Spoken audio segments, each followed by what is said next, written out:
It is day 3 of the fuel protest in Dublin city centre, and we're speaking again to John Dallin, who of course is from Carlow, and you're a contractor farmer, and you're here with us for the last 3 days telling us all that's happening. What's happening today, sir? Well, with the statement that the Taoiseach came out with yesterday, absolutely disrespecting the people of Ireland. The Taoiseach needs to understand and respect the people of Ireland, because they're the people that put them in power. I'm here calling on all the people, because this protest involves everybody. It involves nurses, doctors, it involves the ordinary person going to work, it involves the transport, the hauliers, it involves farmers, it involves the bus industry, because a lot of the bus people are telling us now that they won't, they're not able to run the buses because the cost of fuel, the way it's escalating, it's not sustainable to be able to run the bus. So they're saying now that they won't be able to bring the kids to school, some of the bus companies. So stage 3, what are you going to be doing today? Well, today, to be quite honest with you, I have no control over exactly what happens in the whole country of Ireland, of the island of Ireland, because everybody seems to be getting together.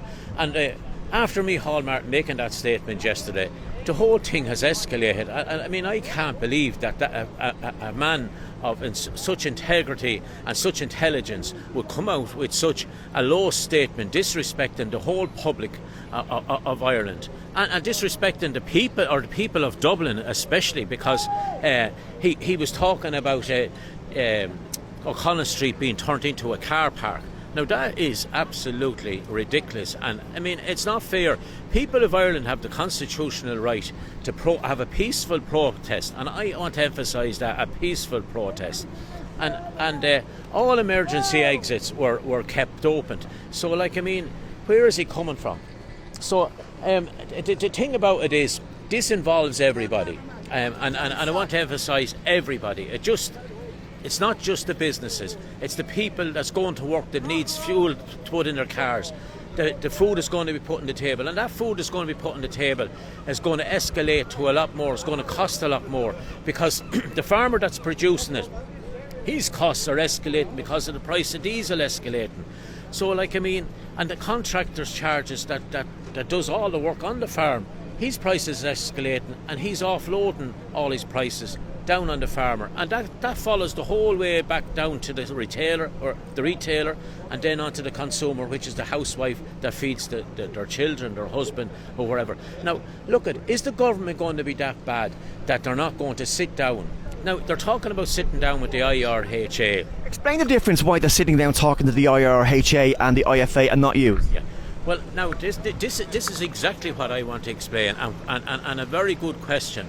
Is because the IRHA are a reputable organisation, they're saying, and the IFA is a reputable organisation and recognised by the government, and the FCI is a reputable organisation and they're recognised by it. But that's grand.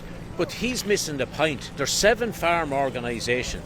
Now, there's a lot of small family farms as well, and they have to be respected. So, 3 organisations. Now, I believe there's a 4th organisation going in there now, ICSA, but there's more organisations.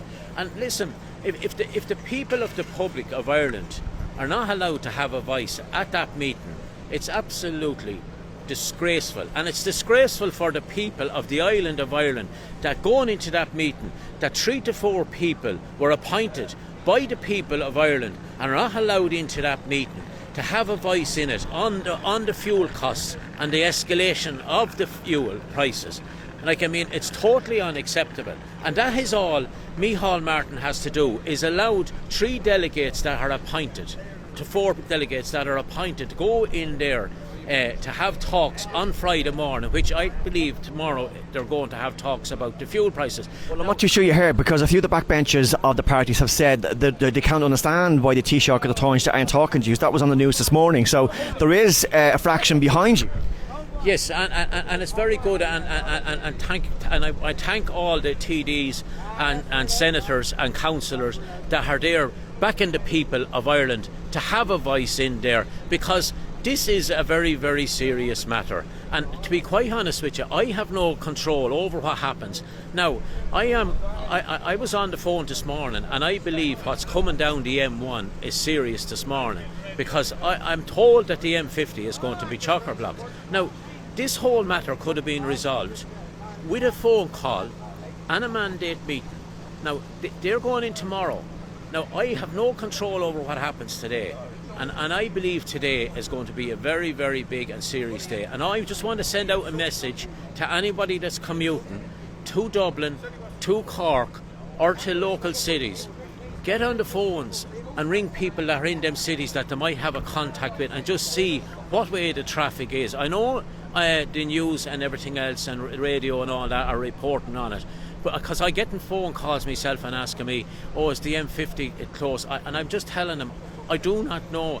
It's free now at the minute, but I can't tell you what from hour to hour what way it's going to be. Well, you blocked off College Green as well as the taxis here on this particular quays as well. The taxi drivers weren't too pleased, but the Taoiseach says he's going to issue fines to tractors and trucks that are parked on O'Connell Street. What do you have to say to that?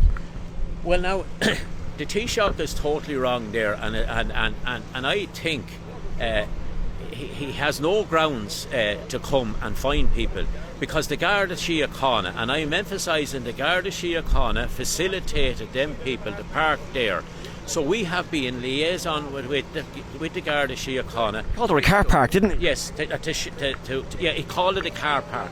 Now, I mean, he's calling it a car park, but the members of members of the state, the Garda Síochána, are the people. And I've been talking to the representatives of the Tractor Corps, the Commissioner of the Traffic Management of Dublin, and we've been liaison with them, and they said, lads, we have no problem with you, having a peaceful protest. And they even feel that is wrong, that the Taoiseach came out and disrespected it. It's a very peaceful protest as well. And it is a very peaceful protest. And the public, and that's a point I want to make, and they can down it all they want, but most of the public, and nearly everyone in the public, have came out and said that, lads, where were you? You should have been here earlier. We're here with you. We know that you're working for the public as well. John, will you keep us up to date throughout the day, will you? I'll keep you up to date throughout the day, and thank you very much. And listen, folks, stay safe. Look after yourselves, and if there's anybody under pressure, feeling stressed out, tormented and worried about putting food on the table, maybe for their kids or for themselves, and I'm talking about homeless and everything, please look out for each other. And I'm from the countryside, and when I come to the city of Dublin, it breaks my heart to see how many people that are homeless in Dublin, and I haven't been down any of the other cities, but it's frightening. It's absolutely frightening to see the amount of people that are homeless, and the amount of ladies especially that are homeless. And ladies are very vulnerable to being attacked.